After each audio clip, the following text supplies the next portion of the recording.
মানুষ আমায় বোকা বলে। আমি মূলত বোকা নই।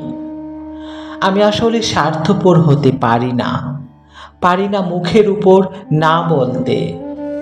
আঘাতের বিনিময়ে আঘাত ফিরিয়ে দিতে আমি শিখিনি কখনো।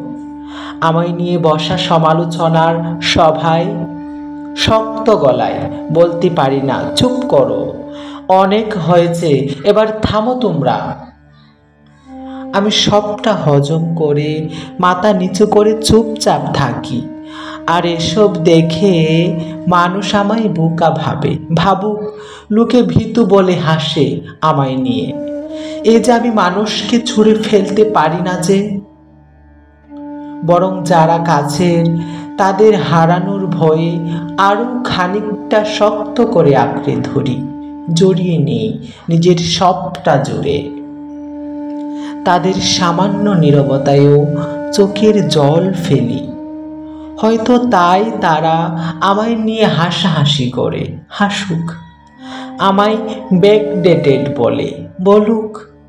এই যে পুরাতন গ্রান সম্পর্ক, এসব নিয়ে পড়ে থাকতে আমার শান্তি। কারণ এতে আমার তুষ্টি, আমার ভালো লাগা, আমার স্বস্তি। এতে কতজন আমায় কত সমালোচনা করেছে, সে করুক। তোমরা আমায় বোকা, ভীতু, ব্যাকডেটেড ইত্যাদি যে যাই বলার বলো।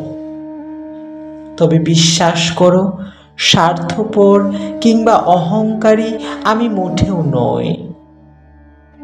আঘাত সহ্য করার ক্ষমতা আমার অনেক আছে।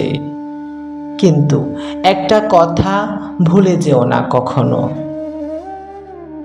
আমিও যে মানুষ। অনুভূতির ক্ষমতা আমাদের সবার কিন্তু সমান।